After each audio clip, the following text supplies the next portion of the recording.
My name is Retsam, Jerebaji by birth. I was born in Tripoli in '89, and I'm a Gambian rapper, activist, and part of a hip-hop group that is named Grandis Crew, and part of the Cypher movement that is a pioneer in rap battles and freestyles in the Gambia. I'm an entrepreneur also. I own a clothing line that is named Chambai Urban Wear. You can find it everywhere, and we ship worldwide too. And I'm wearing it right now. And I'm part of a team named Team Gumsabopa that is an activism team with my brother Killer Ace. We're trying to implement civic education and also promote justice and also try to remove corruption out of the Gambia, and we're doing it through social media. And since we've fought to remove this regime that was really oppressing the Gambians, we're planning on implementing it when we're back in the Gambia. Actually, I'm a rapper in exile in Senegal, Dakar, since April 18th, 2016, after the manifestations, the protests that I took part back in the Gambia, led by UDP leader Lawyer Dabo and co. I took part of it, and my pictures were all over social media, and also they noticed me as a kind of public figure out there. So right after the protest, there was arrestations that were going on, and I was tipped by a couple of people to leave the country for a while and maybe have the chance to come back. So since I came back to Dakar, I didn't have the chance to go back because I was threatened a couple of times through social media, so I thought that it was best for me to stay. Okay, I started music in 2005 with my crew, Grandis Crew, with me, Liliax, rest in peace by the way, and Naps, Lawless, a couple of guys, Rassi, we were many, and my brother that was our producer and the guy that inspired us, Abdullah Swan and Jimo. We started as a crew that was rapping about gangster things, like gangster this, gangster that, like girls, guns and stuff like that.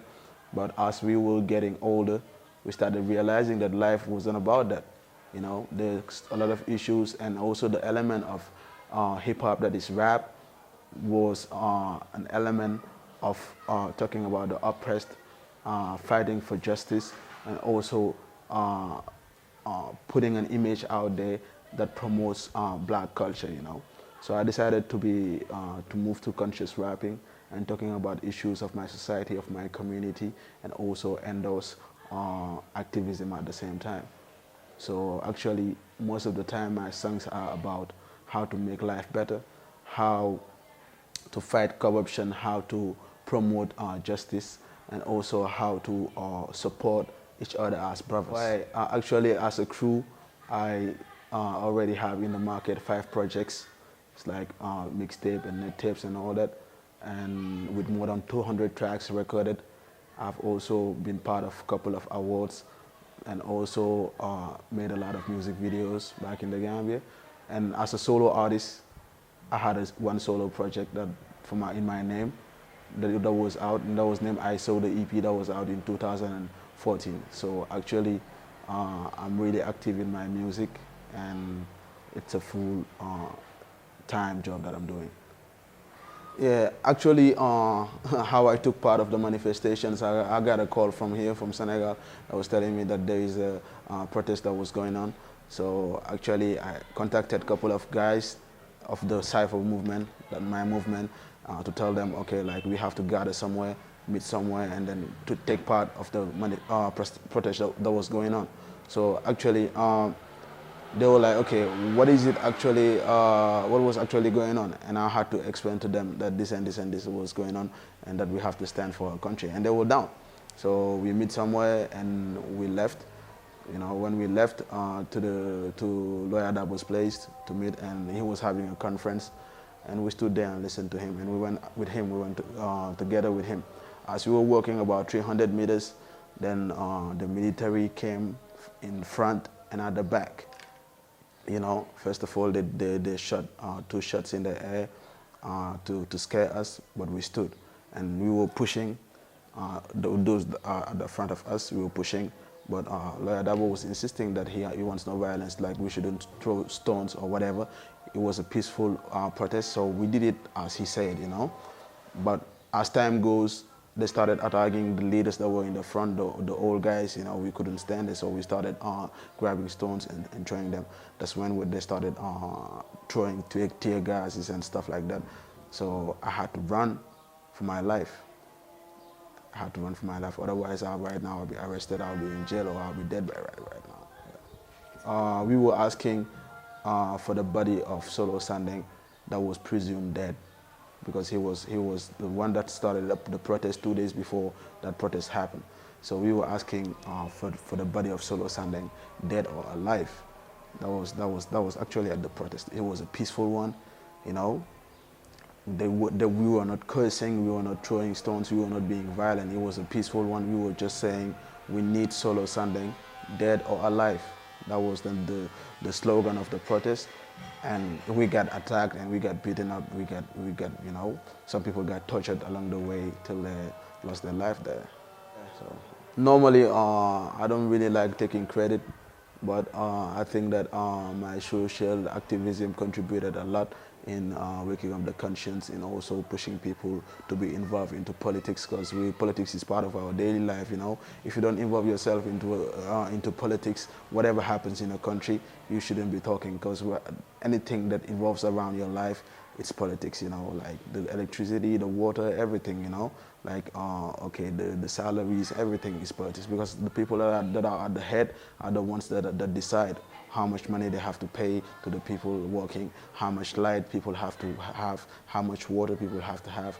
You know, they decide on stuff like that, and also decide on the investors that are supposed to be implemented in the country. So I think that, okay, like only that proves that what I was doing means a lot to the country and to the government. And also as a rapper that has a lot of influence in the youths, I think my role was really crucial, because social media is powerful. We use a lot of Facebook and Twitter to talk to the youth, and also WhatsApp, like to communicate, create groups, and also emphasize and also teach them on how to approach people to go out and vote. And that's what they did. Actually, this victory goes out to the people in the diaspora that was putting out there, how do I call it? They were putting out their information, because there was lack of information. Information was controlled in the Gambia, and there was a lot of misinformation in the Gambia. They don't give you the proper information inside the country. So actually, people in the diaspora that are intellectuals that have access were really putting a lot of information out there for people to be aware. So people like me were spreading it to the fans, and also people on the ground, because we have a lot of following on social media, and also contacting our people back home to be really spreading the news and the message, you know.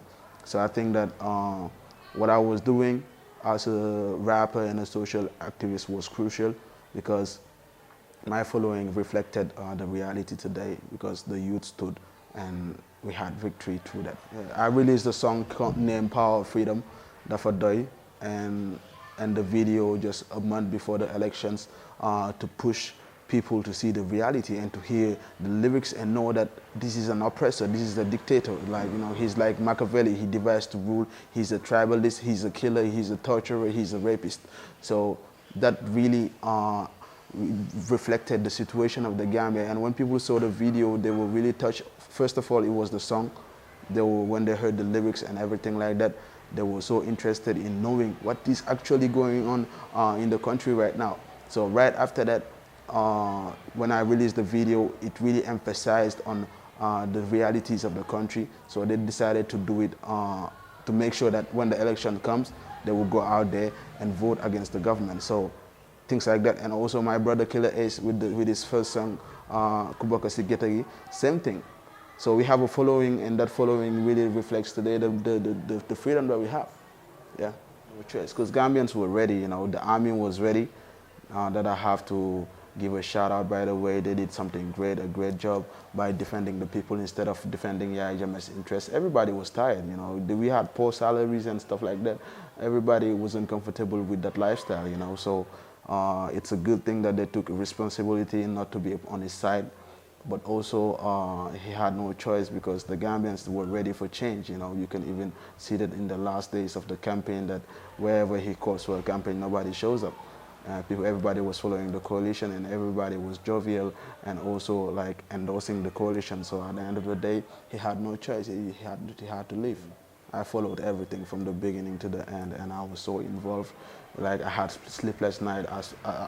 There was a time like the last 3 days of the election, I spent like 53 hours with no sleep, you know, following and also pushing people to go and vote.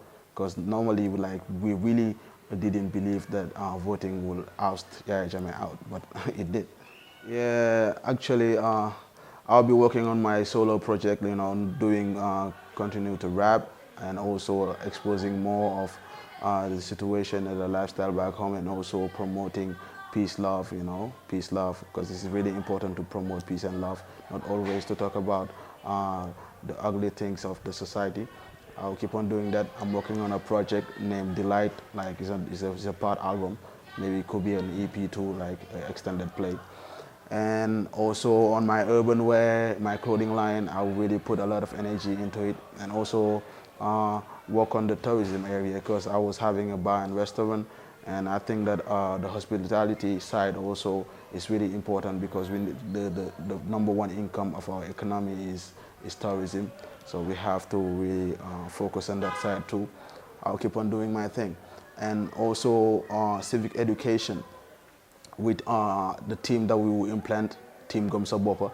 It will be a movement, a social movement that will be there for civic education and also try to promote justice at all price and also help the youngins, the young ones, like, I mean the ghetto youths achieve their dreams. So actually when I go back to the Gambia, that will be my role. I will still be an activist. I will still talk about the system. If they do wrong, I will still stand for my people. I will still stand for the Gambia as a whole. Yeah, if I have the chance to, because also if you're affiliating yourself with movements, a lot of movements, you have to know the core and really the backbone of each movement. But as I'm talking to you, the only movement that I know a couple of people, that I know a couple of people in, that I really interact with few people is Yana Amar of Senegal. So, you know, and that's the only movement that I can see myself somehow implementing, but it's gonna be quite different though, because we don't have the same reality, so, yeah. So Team Gomsa Bopa is the movement we're gonna implement with me and Killer Ace and our brothers back in the Gambia of the Cypher, you know, Lamin C, you know, like, you know, with other brothers, so yeah. Well, actually, every family in the Gambia is touched by the repression of Yahya Jammeh. In any family that you go to, he really touched them somehow, you know. Personally talking, my stepdad was a diplomat, and also he faced the realities of, you know, being really humiliated by the Yahya Jammeh's regime. So in every family that you go to, there are situations like that. Yeah, I never liked his face though. His face is evil.